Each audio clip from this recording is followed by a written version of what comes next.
HQC 2025, I'm with some very special Lexus models, namely the ES, redesigned ES, reimagined ES behind me.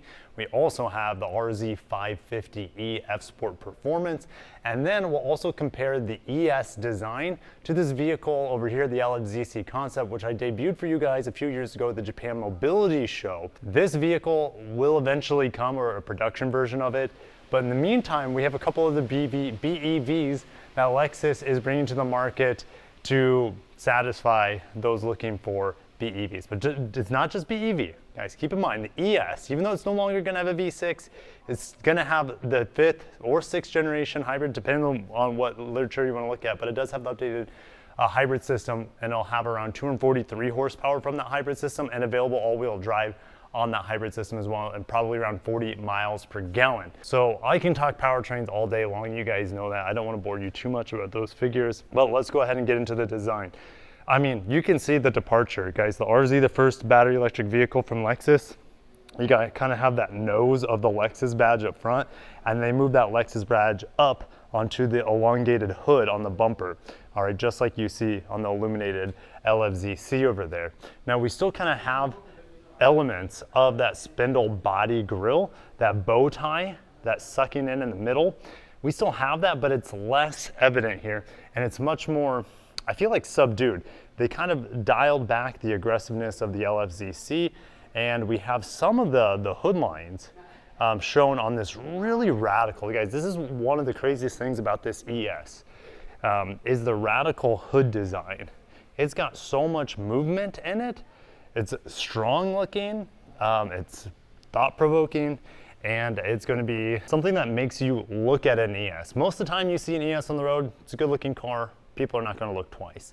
This new ES is a statement, and Lexus knows that. They are saying that this is the new flagship, which makes us wonder what's going to happen to its longtime brother, the Lexus LS, the flagship of the sedan lineup for Lexus for 35, 36 years at this point. All right, the ES has always been there alongside the LS, but the LS hasn't gotten any updates. So this is about, I think, 6 inches longer than the old ES. The wheelbase is 3 inches longer. This 500e has about 338 horsepower, which is similar, actually exactly the same as the, well, you might be able to see it from here, that white BZ out there, formerly known as the BZ4X. And it does not get the 375 horsepower or the 408 horsepower or so that we see on that F-Sport RZ, okay, which has a little wing on the back, new wheels, you know, new badges, that sort of thing. And they should have NACS charging, which is a North American charging standard. This vehicle, if you buy it as a BEV, it will have access to the Tesla supercharging network. All right. The front end, guys, it's starting to grow on me. I think it is very sporty. It is attractive. It's thought-provoking. Has cornering lamps right down here, if you see this. And this is also that copper crest paint color that I am just a sucker for. Simple as that. I mean, even this mirror design is unique. We have the turn indicators right here. I love the copper crest on it. Let's go down. Let's head on down to these wheels and tires. These are massive 21-inch wheels. We have 21-inch wheels on a Lexus ES. Now, I kind of feel personally, I'm going to take a personal take on this, that this is no longer the ES. This is essentially the ES and the LS kind of blended into one. All right, they might reimagine the LS into something different as well, but this just feels like it's so much more upscale, more substantial than the current ES. And this body line underneath the mirror, it looks like something taken from a BMW, and it has some depth to it. All right, it's not functional, there's no air moving here, but there's about, I don't know, a quarter inch, and then it goes all the way probably to 1.5 inches thickness bezel all the way back and tails off near the rear tire. We also have not seen door handles like this on a Lexus before either, okay? We have the smart access handles in there. Those handles don't move. There's a button in there, but look what Lexus has done, okay? There's no movable part, but you put your hand in, it's pretty deep, right? Put your hand in there, and you can feel a button latch actually move, where on the previous edition or iteration of these smart handles, there wasn't any feedback going on. It just felt dead and lifeless. This actually has a mechanism in here that is movable. And then this looks like to be the physical Oh, is this I don't think this is a soft closing door, but you can, it looks like, use this to override maybe if the battery's dead, because it's still an electronic latch, but it does have, like I said, physical feedback. Big panel roof on there. It's not the full length of the vehicle. We'll get in here in a little bit, but let's go into the back. This is one of the more controversial design takes or design pieces of this new ES, is that it has this sloping roof line. Sloping roof lines are best for aerodynamics. We know that. But this kind of reminds us, and I don't have the best angle here, but it kind of reminds us of the Crown sedan. What do you guys think? Do you agree with that? Now it almost looks like it would have a lift back sort of capability. No, it's just a sedan. It'll hitch right there at the end of the windshield. Now if we look at the design between these two, there are similarities. I mean, you see this big vertical L or backwards L. There are elements of that are kind of shrunken down and put onto the corner of this ES, all right? No surprise, the light bar has made it over. Lexus likes to implement the light bars. We see it on the RZ as well, UX, pretty much all the Lexus models, for example. All right, and the Lexus is typed out, just like it is there, but it's illuminated. We have not seen that before that I can think of, an illuminated Lexus type font, where right there is just kind of like individual letters stuck on there. ES 500E, it is all-wheel drive only, but you can get the ES 350E. It's a front-wheel drive model, around 220 horsepower. That'll give you the most range, around 300 miles. This one with the 21-inch wheels, the dual motor, is probably around 240, 250 miles, to be honest. But time will tell. I got to test these vehicles to see what kind of efficiency you can get out of it. Let's go ahead and lift up the trunk. Oh, and it's automated. That is a really, really pretty light bar there with lots of detail. Huge trunk, and kind of a fix-a-flat kit, but you should be able to get a spare tire for this. I would assume. So let's go ahead and press the button. It makes the noise of a Lexus hatch, like on a Lexus RX, for example. But I also want to look under the hood. Now, I'm not expecting, because this is not like it's not a vehicle that's just an EV. It also has a hybrid variation. So this will have an engine in some instances, but here, just a lot of black plastic, Lexus type font, kind of a nicer material here, but everything's kind of hidden, tucked away. I probably shouldn't be playing with that, but I'll just go ahead and close the hood, and not much to see under there. Oh, there we go. And let's go ahead and, guys, let's get into the back seat. This is, you know, to be honest, the ES sells way more in China than it does in the United States.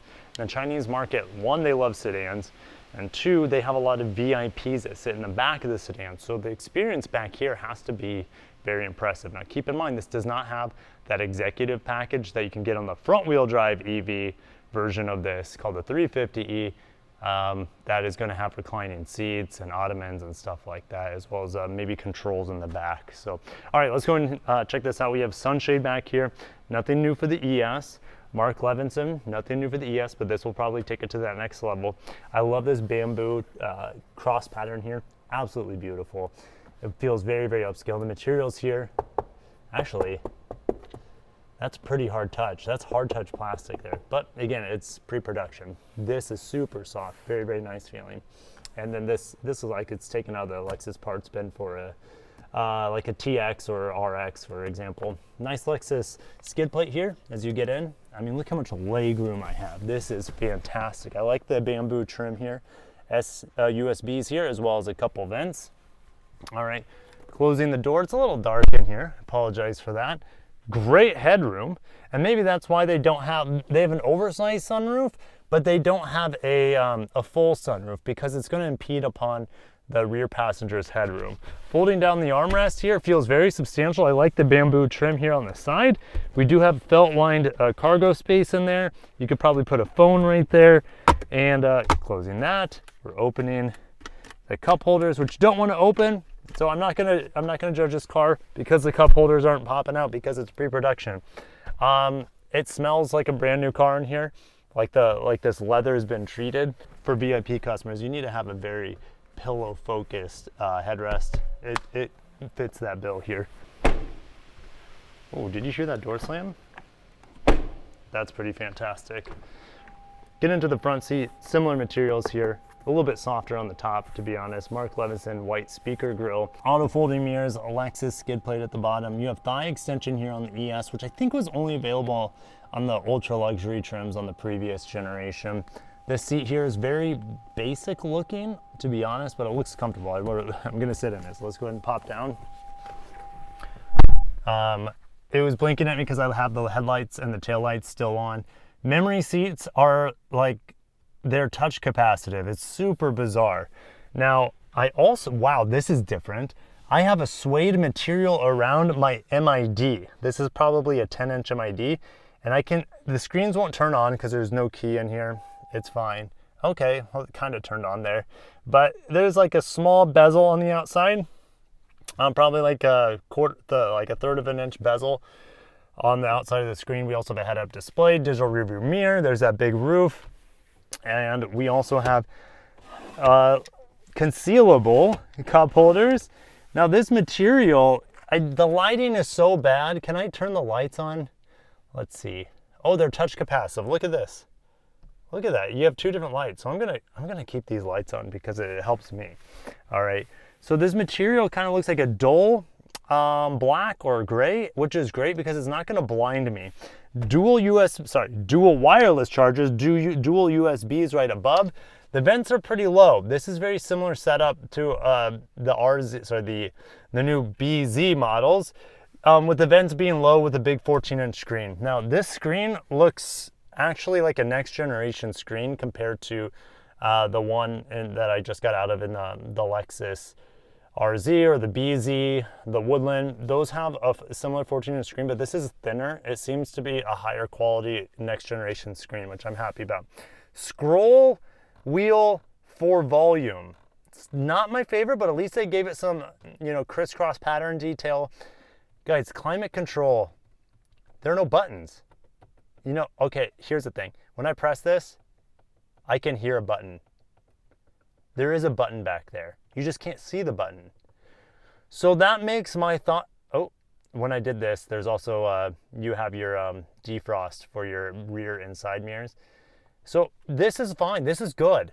I'm so happy. I mean, it's a compromise, right? I'd rather have real buttons all the time, but the fact that these have a physical button hidden behind this light is pretty cool.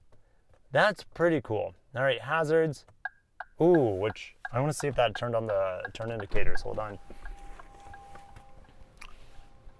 Are the turn indicators on? Yes. Oh, cool, because when I turned the turn indicator on earlier, it wasn't working. But here we go. Turn indicators look really, really sharp, and that's what that upside down L motif underneath the daytime running light looks like. Very, very happy, and below that you see the nighttime light, and below that is the cornering lamp. All right, something I didn't mention earlier is we have this particle effect of the grille and the bumper kind of coming together, all right? There's not much of a grille here, and this is gonna be the same grille on the hybrid model, all right? So very minimal grille, and look how low that camera is. Lexus didn't stick it up here. They kind of concealed it with other sensors down there for your radar cruise control to make it probably a more attractive design, less tacky, but I know in Florida we don't need front license plate. That wouldn't be there. We're in my market, but everyone's market will be a little bit different. So one last time on the inside, because I haven't gone over the steering wheel. We have new Lexus mat here. These mats are so fuzzy. There's probably a half inch of fuzz there. And guys, I forgot to show you. What does the turn indicator on the back look like? It's right there. It's that L motif. That's pretty cool. That looks real sharp. Of course, fully LED. So let's take a look at the steering wheel. This is very familiar. The materials here, let's turn this off. The materials here are very familiar. It feels, well, I don't believe this is real leather. This feels like the Lexus RZ's steering wheel, which is a synthetic leather. It should hold up better over time to heat and sun rays coming through the windshield. And it just is incredibly soft. It feels luxurious, but here's the thing. This steering wheel is really thin. That's a really thin steering wheel. This is like Mazda Miata thin. That's it. The material's good, it's just too thin. It needs to be thicker. It needs to have like a more substantial girth. I like a girthy steering wheel and I'm not getting it here. So yeah, hopefully this changes in production. Now this is something all new for Lexus. Getting rid of the Lexus badge on the steering wheel seems like heresy, but here we are with it typed out with the Lexus font. Now we have all these buttons, which they are clicky. They're not like touch capacitive. These look touch capacitive too, but they're not because they're clicky. There's a button underneath. Same thing here. All right, so it is a bit small. It feels like, you know, coming out of, you might be able to see the new RAV4s back there. That steering wheel, I prefer over this, to be honest. This whole area is full of big chunky buttons, and my thumb going over this, even though I have a ridge here, it feels too small and like too cramped, but I'm sure I'd get used to it. And you know, maybe it's a good thing. We have paddle shifters. In this vehicle, paddle shifters would probably simulate, or should I say increase regen braking. In this vehicle, I think it actually acts as a fake shifter, the F-Sport Performance RZ or RZ, depending on where you live. I do like the cruise control because sometimes the cruise control buttons in cars, you know, it just doesn't make a lot of sense, especially in the Germans. It's not very intuitive. I like this. There's actually a little dimple here at the very top that you can't see on each side. So the back button has a dimple, and then this cruise control has a dimple, which is fantastic. You don't have to look down. You can just roll your thumb. You're driving down the highway, you roll your thumb and you press that button. I miss that because in old Lexus and old Toyotas, you had this little additional stock that came down for your your cruise control, and you would just set it without looking because it was all tactile. It was just really, really intuitive. Now I have a similar experience here. Not quite as easy because I have to roll my hand off the steering wheel, but I find that little bump, that little, lack of a better term, a little dimple or nipple, and yeah, it'll set your cruise control. That is fantastic. You also have vehicle exit assist deactivated. All right. You also have speed up, speed down. I like the feedback that I'm getting on this switch here. All right. And your volume up, volume down. How does it know? Did you see this? The volume up and seek button are tied together. How does the car know that my thumb is on the volume and not on the seek and vice versa? That's pretty crazy, to be honest, but maybe it has some sort of, I don't know. That's weird to me, really weird to me. I think this is the exact same shifter, which is chunky. You see this? I mean chunky as in its operation, but it's not chunky in size. It's really small. And so you have 2 clicks for reverse, 2 clicks for drive, and then park's a button.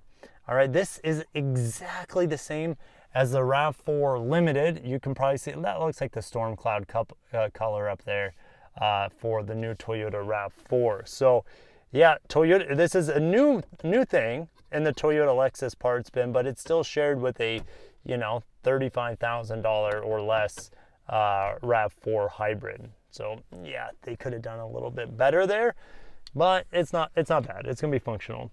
All right, opening up the armrest, it does open from both sides, and we do have a felt line in here. We have another USB-C in here, so you have 5 total in here, something like that. Let's talk about materials on the dash. I mentioned the soft suede material, which is something that feels like it's taken out of the LC500.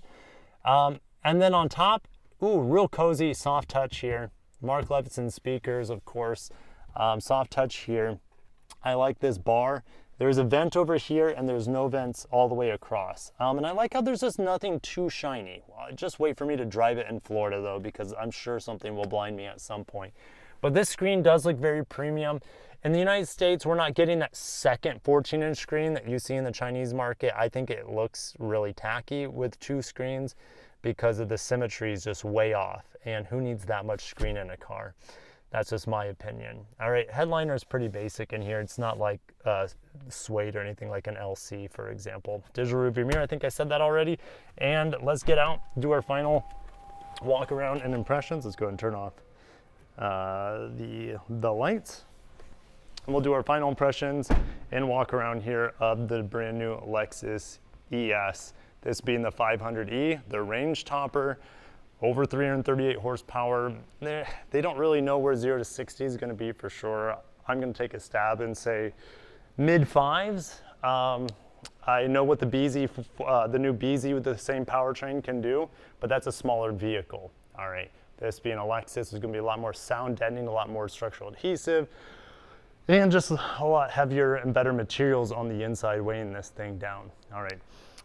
Also, later this year, when I go back to Japan for the Japan Mobility Show, we should get a massive update for the Lexus brand. All right, we should get the production version of this car, which is the LFZC. Who knows what they'll actually call it?